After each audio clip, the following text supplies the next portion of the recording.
الحمد لله والصلاة والسلام على رسول الله. أعوذ بالله من الشيطان الرجيم. بسم الله الرحمن الرحيم. سبحان الذي أسرى بعبده ليلا من المسجد الحرام إلى المسجد الأقصى الذي باركنا حوله لنريه من آياتنا إنه هو السميع البصير. یہ 15واں پارہ ہے.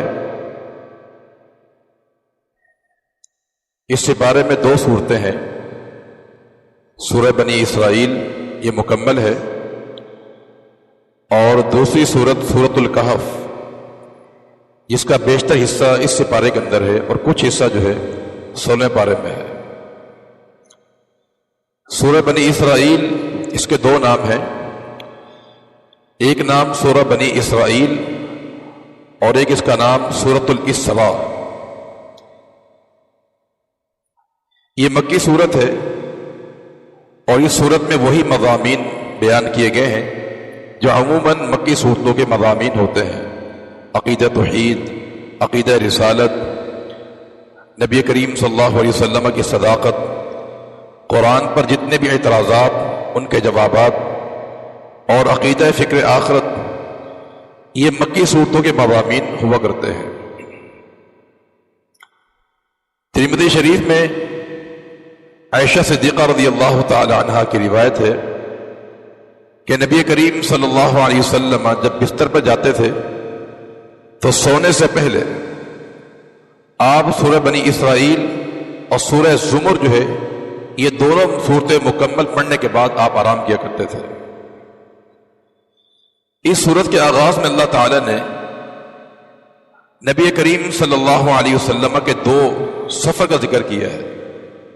ایک سفر اسراء ہے جو مسجد حرام سے مسجد اقصی تک آپ نے کیا تھا، اور دوسرا سفر سفر معراج کہ بیت المقدس سے آپ نے سدرۃ المنتہا تک سفر کیا. یہ سفر سفر معراج کہلاتا ہے. سفر معراج کتاب و سنت سے ثابت ہے. اس پر متواتر روایات موجود ہیں. تقریباً 25 صحابہ کرام ہیں جو اس حدیث کے راوی ہیں جو اس کو بیان کرتے ہیں. یہ جو سفر نبی کریم صلی اللہ علیہ وسلم کو کروایا گیا تھا کہ آپ نے مسجد حرام سے مسجد اقصی آپ پہنچے، پھر آپ نے وہاں نماز پڑھائی انبیاء کو. مسجد اقصی میں نماز پڑھانے کا مقصد یہی تھا کہ مسجد حرام اور مسجد اقصی اس کی تولیت، اس کی نگرانی اس پیغمبر کے پاس ہے، یعنی اس کے حقیقی وارث اہل ایمان ہیں. اس لیے آپ نے مسجد اقصی میں انبیاء کی امامت کروائی تھی. یہ اور بات ہے کہ آج وہ ہمارا جو قبلہ اول ہے وہ یہودیوں کے پاس ہے، ورنہ نماز پڑھا کر یہ ثابت کر دیا تھا کہ قیامت تک کے لیے مسجد اقصی کے جو حقیقی وارث ہے وہ اہل ایمان ہے. اور یہ جو سفر معراج ہے یہ نبی کریم صلی اللہ علیہ وسلم کا دوسرا بڑا معجزہ تھا. آپ کا جو سب سے بڑا معجزہ ہے وہ قرآن مجید ہے، اور دوسرے نمبر پر جو بڑا معجزہ آپ کو دیا گیا وہ سفر معراج کا تھا. یہ کسی اور پیغمبر کو حاصل نہیں ہوا. اور معراج آپ کو اس لیے کروائی گئی تھی آپ کو تسلی دینے کے لیے. اصل میں ایک ہی سال میں آپ کے 2 غمخوار فوت ہو گئے تھے. سیدہ خدیجہ رضی اللہ تعالی عنہ اور ابو طالب جو ہے ان کا انتقال ایک ہی سال کے اندر ہوا ہے، اور اسی لیے اس سال کو عام الحزن کہا جاتا ہے، یعنی غم والا سال جس میں اللہ کے پیغمبر کو اپنے 2 ہمدرد ان کے جانے پر بڑا غم ہوا تھا. تو اللہ نے اپنے پیغمبر کو تسلی دینے کے لیے اسی سال آپ کو معراج کروائی تھی. معراج برحق ہے اور آپ کو یہ جسم کے ساتھ کروائی گئی ہے. یہ کوئی روحانی یا خواب کا مسئلہ نہیں تھا، بلکہ آپ کو اسی جسد عنصری کے ساتھ جو ہے 7واں آسمان پر لے جایا گیا ہے. آپ نے جنت اور جہنم کا مشاہدہ کیا ہے. پوری امت مسلمہ کا اس پہ اتفاق ہے، سوائے منکرین حدیث کے یا معتزلہ جو فرقہ تھا وہ اللہ کے پیغمبر کے معراج کے قائل نہیں تھے. پھر نبی کریم صلی اللہ علیہ وسلم معراج پر کے مختلف آپ کو تحفے تحائف دیے گئے، اور یہ واقعہ معراج جو ہے قرآن مجید میں بھی بیان کیا گیا ہے اس مقام پر بھی، اور کچھ اس کے احکامات سورۃ النجم میں بیان کیے گئے ہیں۔ اس کے بعد رب العالمین نے ایک اصول بیان کیا ہے قوموں کی ترقی کے لیے، عروج کے لیے، کہ ان ھذا القرآن یہدی للتی ہی اقوم، یہ قرآن کتاب ہدایت ہے، اس میں پوری زندگی گزارنے کے اصول اور ضوابط موجود ہیں۔ جو انسان قرآن کو اپنے لیے رہنما مانتا ہے ایسی قومیں ترقی کیا کرتی ہیں۔ ان اللہ یرفع بہذا الکتاب اقواما ویضع به آخرین، اللہ اس قرآن کے ذریعے قوموں کو ترقی دیا کرتا ہے۔ اس کے بعد ایک قباحت کا ذکر کیا گیا ہے جو عموماً انسان میں ہوتی ہے کہ وَيَدْعُ الْإِنسَانُ بِالشَّرِّ دُعَاهُ بِالْخَيْرِ، جیسے انسان اللہ تعالیٰ سے دعائے خیر کرتا ہے اسی طرح انسان دعائے شر بھی کرتا ہے، بد دعائیں بھی کر لیتا ہے اپنے بارے میں، یا اللہ مجھے برباد کر دے، یا اللہ میری اولاد کو برباد کر دے، فلاں کا بیڑا غرق ہو جائے، یہ بد دعائیں انسان دیتا ہے۔ فرمائے کہ یہ جو عمل ہے کہ انسان بڑا جلد باز ہوتا ہے اور بد دعائیں دے دیتا ہے، اللہ کے پیغمبر نے منع فرمایا ہے کہ کوئی بھی انسان اپنی ذات کے بارے میں بد دعا نہ کرے، نہ اپنی اولاد کو بد دعا دے، نہ اپنے غلاموں کو بد دعا دے۔ عین ممکن ہے کہ جس ٹائم آپ بد دعا دے رہے ہیں وہ دعا کی قبولیت کھڑی ہو سکتی ہے، تمہاری بد دعا قبول ہو جائے اور تمہارا بیڑا غرق ہو جائے۔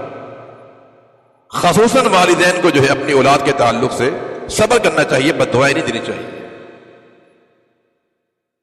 آپ جانتے ہیں امام الحرم الشیخ عبد الرحمن السدیس حافظ اللہ تعالی، ان کے بارے میں واقعہ لکھا گیا ہے کہ جب یہ کم عمری میں تھے، ان کے ہاں مہمانوں نے آنا تھا، ان کی والدہ نے کھانے تیار کیے ہوئے تھے اور دسترخوان سجا دیا گیا تھا۔ یہ جب باہر سے آئے تھے ان کی مٹھی میں مٹی تھی اور انہوں نے وہ مٹی آ کر وہ ڈونگے جو سالن کے تھے اس میں ڈال دیا۔ کیا کیفیت ماں کی ہوگی اس موقع پر کہ جس نے کچن میں اتنی گرمی برداشت کی، خرچہ الگ ہوا ہوگا۔ اس حالت میں اس کی والدہ نے کیا کہا تھا کہ جا تجھے اللہ تعالیٰ حرم کا امام بنا دے۔ اللہ رب العالمین دعا قبول فرما لی، اور آج سے امام الحرم ہی نہیں ہے بلکہ ائمۃ الحرمین کے وہ کیا ہے، نگران بھی ہیں۔ تو کبھی بھی انسان کو کسی موقع پر ماں ہو یا باپ ہو اپنی اولاد کو بد دعا نہیں دینی چاہیے۔ اس کے بعد رب العالمین نے ایک صالح معاشرے کی تشکیل کے لیے کہ ایک بہترین معاشرہ قیام میں آ جائے، اس کے لیے چند اصول بیان کیے۔ نمبر ایک رب العالمین کی عبادت کی جائے، شرک نہ کیا جائے۔ نمبر 2 والدین کے ساتھ احسان کیا جائے۔ نمبر 3 کنجوسی نہ کی جائے۔ نمبر 4 قریب رشتہ دار ہیں، مسکین ہیں اور فقیر ہیں، ان کے ساتھ تعاون کیا جائے۔ اور نمبر 4 فرمایا اولاد کو قتل نہ کیا جائے۔ نمبر 5 زنا کے قریب انسان نہ جائے۔ نمبر 6 یتیم کا مال انسان نہ کھائے، وعدے پورے کرے، اپنی زبان پہ کنٹرول کرے، اور فرمایا کہ کبر اور تکبر اور نخوت انسان میں نہیں ہونی چاہیے۔ یہ کسی بھی معاشرے کو بہتر بنانے کے لیے، ایک صالح معاشرے کی تشکیل کے لیے یہ اسلام نے بہترین ہمیں اصول عطا فرمایا۔ اور ان میں جو خصوصاً جو مسئلہ بیان کیا گیا ہے وہ ہے والدین کی اطاعت کرنا، خدمت کرنا۔ والدین انسان کے مشرک ہوں یا مسلمان ہوں، دونوں صورتوں میں ان سے حسن سلوک کا حکم دیا گیا ہے۔ اللہ کے پیغمبر کے صحابی تھے حارثہ بن نعمان رضی اللہ تعالیٰ عنہ، انہوں نے اللہ کے پیغمبر سے پوچھا تھا کہ میں اپنے والدین سے کس انداز سے گفتگو کروں، میرا انداز کلام کیا ہونا چاہیے؟ آپ نے جواب دیا کہ اپنی اولاد کو اپنے ماں باپ سے اس طرح کلام کرنا چاہیے کہ جیسے خطا کار غلام جو ہے اپنے مالک کے سامنے کلام کرتا ہے۔ غلام بھی ہو، خطا کار بھی ہو، تو کس انداز سے وہ مالک سے بات کرے گا؟ آنکھیں جھکا کر، شرمندہ ہو کر بات کرے گا۔ کہ اسی انداز سے اولاد کی ذمہ داری بنتی ہے کہ اپنے ماں باپ سے غلام بن کر، خطا کار بن کر کلام کرنا چاہیے۔ اسلام نے بڑی تاکید بیان کی اس کے تعلق سے بارے کہ والدین سے اچھا سلوک کیا جائے۔ اور دوسرا جو یہاں اہم مسئلہ بیان کیا گیا ہے کہ وَلَا تَقْرَبُوا الزِّنَا، زنا کے قریب بھی نہیں جانا ہے، اور قتل نہیں کرنا۔ یہ دو جرائم بڑے خطرناک ہیں۔ جو قتل نفس ہوتا ہے اس سے انسانیت کا کام ختم ہوتا ہے۔ جب کسی معاشرے میں قتل عام ہو جائے تو انسانیت داؤ پہ لگ جاتی ہے، اور زنا سے انسان کا نسب نامہ خراب ہوتا ہے، تو دونوں جرائم کو اسلام نے حرام قرار دیا ہے۔ اور زنا کے تعلق سے اسلام نے ایسے ایسے ہمیں اصول دیے ہیں کہ انسان اگر ان پہ عمل کر لے تو زنا کے قریب بھی نہیں جا سکتا۔ مثلا اسلام نے تعلیم یہ دی ہے کہ کوئی بھی لڑکا یا لڑکی، مرد یا عورت خلوت میں نہ جائے، اگر اجنبی ہے تنہائی میں نہ جائے۔ قل للمؤمنین یغضوا من ابصارہم وقل للمؤمنات یغضضن من ابصارہن، اہل ایمان مرد اور عورتیں اپنی نگاہ جھکا کے رکھیں۔ دیوروں کے پاس جانے سے منع کیا ہے، غیر محرم کے ساتھ سفر کرنے سے منع کیا گیا ہے۔ یہ سارے ذری اصول ہیں کہ ولا تقربوا الزنا، اگر ان پر عمل کر لیا جائے تو زنا کے سارے راستے بند ہو جاتے ہیں۔ اس کے بعد رب العالمین نے انسان پر جو اس کے انعامات اور اکرامات ہے اس کا ذکر کیا ہے کہ وَلَقَدْ كَرَّمْنَا بَنِي آدَمَ وَحَمَلْنَاهُمْ فِي الْبَرِّ وَالْبَحْرِ وَرَزَقْنَاهُمْ مِنَ الطَّيِّبَاتِ، کہ ہم نے ابن آدم کو تکریم دی، عزت دی ہے۔ عزت کیسے دی ہے؟ اللہ نے ساری مخلوقات میں سے، ہزاروں مخلوقات اللہ تعالیٰ کی، یہ ہزاروں مخلوقات میں سے ایک واحد انسان ہے کہ جسے اللہ العالمین نے اپنے ہاتھ سے بنایا ہے۔ خلقت بیدی، کہ میرے انسان کو اپنے ہاتھ سے بنایا۔ یہ تکریم کسی اور مخلوق کو حاصل نہیں ہے، باقی پوری مخلوق اللہ نے کن سے پیدا کی ہے، لیکن انسان کو رب العالمین نے اپنے ہاتھ سے بنایا۔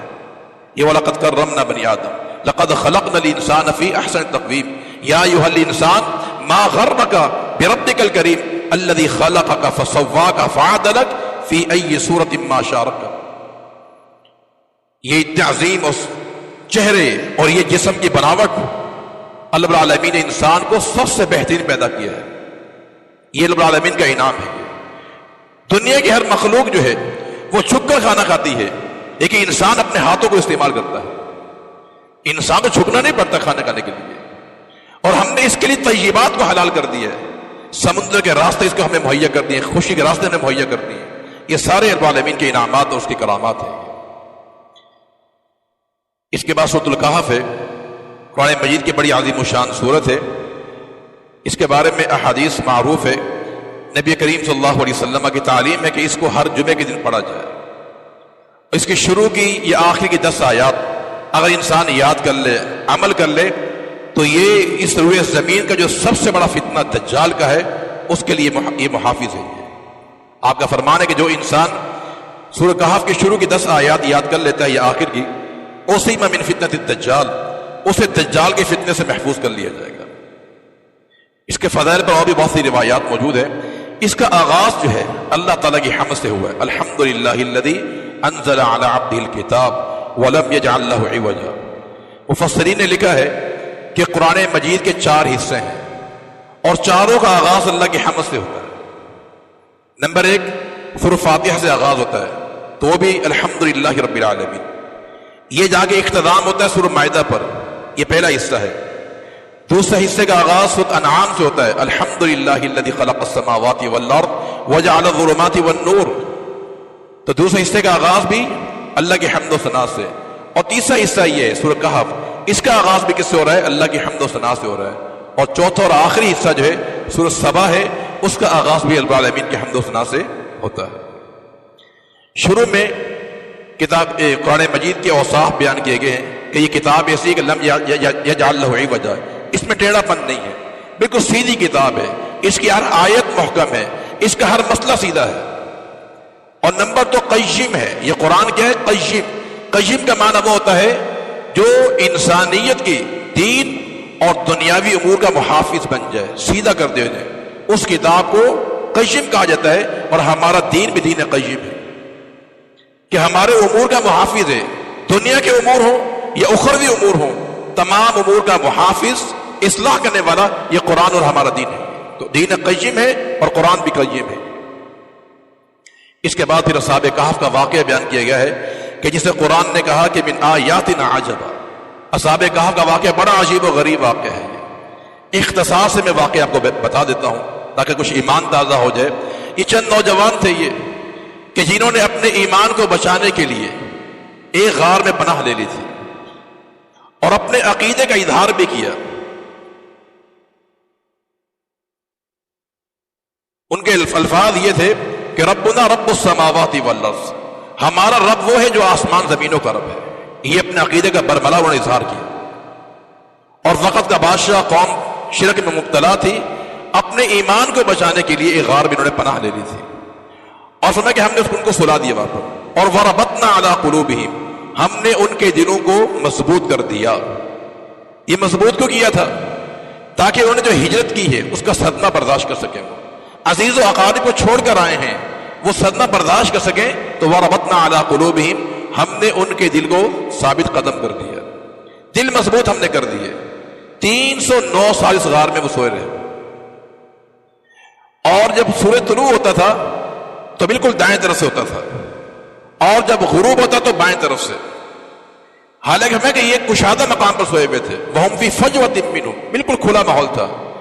لیکن العالمین نے سورج کو پابند کیا کہ تو نے اپنی کرنیں ان پہ ڈالنی نہیں ہے.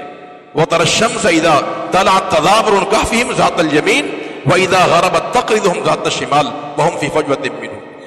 جب سورج نکلتا تھا تو دائیں طرف سے کٹ کر نکلتا تھا، اور جب غروب ہوتا بائیں طرف سے غروب ہوتا تھا. اللہ العالمین نے ان کے لیے انتظام کیا ہے. 309 سال سونے کے بعد یہ بیدار ہوئے، اور پھر آپس میں گفتگو ہوئی کہ ہم کتنا سوئے ہیں. کہا ایک دن یہ آدھ دن سوئے ہوں گے. ان کو کیا معلوم کہ 309 سال کئی صدیاں گزر چکی ہیں. اب کھانے کی حاجت طلب ہوئی کہ کھانا آنا چاہیے، تو ایک بندے کو روانہ کیا اور اسے کئی احکامات دیے. کہا کہ فَبْعَثُوا أَحَدَكُمْ بِوَرَقِكُمْ هَٰذِهِ، یہ سکہ لے جاؤ اور شہر میں جاؤ اور دیکھنا فَلْيَنظُرْ أَيُّهَا أَزْكَىٰ طَعَامًا، کھانا لے کے آنا لیکن طعام ازکا ہونا چاہیے، پاکیزہ کھانا، حرام نہیں. یہ اولیاء الرحمن ہوتے ہیں کہ کھانا حلال کھاتے ہیں. اور کہا کہ وَلْيَتَلَطَّفْ، لوگوں سے گفتگو نرمی سے کرنا.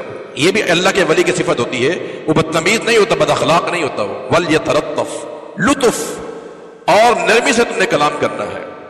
یہ احکامات دے کے جب باہر بھیجا، قصہ مختصر یہ کہ لوگوں نے وہ سکہ جب دیکھا سب لوگ حیران اور پریشان کہ یہ سکہ اتنا پرانا، یہ تو کوئی دفینہ ہے جو پرانا مال کے ہاتھ لگا ہے. وقت کے بادشاہ تک یہ بات پہنچی. قصہ پھر یہ کہ وہ ملنے کے لیے آیا ان اصحاب کہف کو، ان اولیاء الرحمن کو، عباد الرحمن کو، اصحاب التوحید کو ملنے کے لیے وہ آیا. اور پھر رب العالمین نے ان اصحاب کہف والوں کو ہمیشہ کے لیے سلا دیا. یہ اصحاب کہف کا ایک واقعہ یہاں بیان کیا گیا ہے. یہاں پر بہت سارے اسباق ہیں ہمارے لیے کہ اس واقعے میں کیا کیا حکمت معلوم ہو. پہلی بات یہ ہے اس واقعے کے اندر کہ ایک انسان کو، ایک مومن کو اپنے ایمان کو بچانے کے لیے جتنی بھی تغذو کرنی پڑے وہ کرے. وہ اسے ہجرت کرنی پڑے، اپنا گھر بار چھوڑنا پڑے، وہ انسان کو کر لینا چاہیے. نمبر ایک. نمبر دو، اس واقعے سے نبی کریم صلی اللہ علیہ وسلم کی صداقت معلوم ہوتی ہے. کیونکہ حجاز میں، عرب کی سرزمین میں یہ واقعہ معروف نہیں تھا، اس کا چرچا نہیں تھا اس کا، لیکن اللہ کے پیغمبر نے بیان کیا ہے. یہ آپ کی صداقت کی دلیل ہے. اور نمبر تین، اللہ کے پیغمبر نے یہ واقعہ اس لیے بیان کیا ہے اپنی قوم کے سامنے تاکہ قوم کو علم ہو جائے جو عقیدہ اصحاب کہف کا تھا وہی عقیدہ میرا عقیدہ ہے، یہی میرے صحابہ کرام کا عقیدہ ہے. جو تکالیف، جو مصائب ان پر آئی تھی یہی تکالیف میرے صحابہ کرام پر بھی آئے گی. انہوں نے بھی غار میں پناہ لی تھی، اللہ کے پیغمبر نے بھی غار ثور میں پناہ لی تھی. اور اس واقعے میں یہ بھی سبق دیا گیا ہے کہ جو انسان اللہ کے دین کا محافظ بن جاتا ہے اللہ اس کا محافظ بن جاتا ہے. احفظ اللہ یحفظ کا، تم اللہ کے دین کے محافظ بن جاؤ اللہ تمہارا محافظ بن جائے گا. وہ اللہ کے دین کے مجاہد تھے، اللہ کے دین کے محافظ تھے. اللہ نے پھر کیا ان کے لیے انتظامات کیے کہ صدیوں کا جو روٹ تھا سورج کا اللہ نے چینج کر دیا اس کو. یہ احفظ اللہ یحفظ کا. ابراہیم علیہ السلام اللہ کے دین کے محافظ تھے، آگ میں ڈالا گیا، قلنا یا نار کونی بردن وسلاما علی ابراہیم. یہ اصول ہے، یہ تم اللہ کے بن جاؤ اللہ تمہارا بن جاؤ. اور اس واقعے سے یہ سبق بھی ملتا ہے کہ انسان کا سب سے قیمتی سرمایہ، سب سے بہترین دولت انسان کی وہ اس کا ایمان ہوا کرتا ہے. تبھی تو ایمان کو بچانے کے لیے اصحاب کہف کہاں گئے تھے، یہ اب غار میں پناہ انہوں نے لی ہے. یہ اس بات کی دلیل ہے کہ انسان کا سب سے بہترین دولت، بہترین سرمایہ وہ انسان کا ایمان ہوا کرتا ہے. اور پھر آخر میں اللہ العالمین نے یہ بات ارشاد فرمائی ہے کہ جو دنیا دار لوگ ہیں، جو دنیا پرست ہوتے ہیں، وہ اپنے مال پر، اپنے اولاد پر، کنبے قبیلے پر، خاندان میں فخر کرتے ہیں کہ میں بڑا مالدار ہوں. یہاں واقعہ بیان کیا العالمین نے دو بندوں کا جن کا باغ تھا، فخر پہ آ گیا میرے پاس مال زیادہ ہے، اولاد زیادہ ہے. میرا خاندان بڑا اعلیٰ ہے. اللہ نے جواب دیا کہ یہ اولاد، یہ مال، یہ خاندان کو معیار نہیں ہے کامیابی کے لیے. قرآن نے معیار بیان کیے ہیں کہ والباقیات الصالحات خیر عند ربک ثوابا وخیر عملا. جو چیز کام آنے والی ہے وہ مال یا اولاد نہیں ہے. والباقیات الصالحات، نیک عمل جو ہے، اللہ کی تسبیح، تقدیس، اللہ کی حمد، نماز، سارے احکام شریعت، یہ والباقیات الصالحات ہیں، یہ انسان کے کام آنے والے ہیں. اللہ کے نبی نے فرمایا تھا فاطمہ سے اعملی، فاطمہ عمل کر لے، لا اغنی عنک من اللہ شیئا. یہ مت سمجھنا کہ میرا باپ نبی ہے تیرے کام آ جاؤں گا، کل کام تیرے اعمال آنے والے ہیں. من بطأ بعملہ لم یسع نسبہ. جس انسان کی دنیا کے اندر عمل کی سواری کمزور رہی، بد عمل رہا، اس کا نسب نامہ، اس کا خاندان اس کو کامیاب نہیں کر سکتا ہے. اللہ تعالیٰ ہمیں قرآن کو سمجھ کر عمل کرنے کی توفیق عطا فرما دے.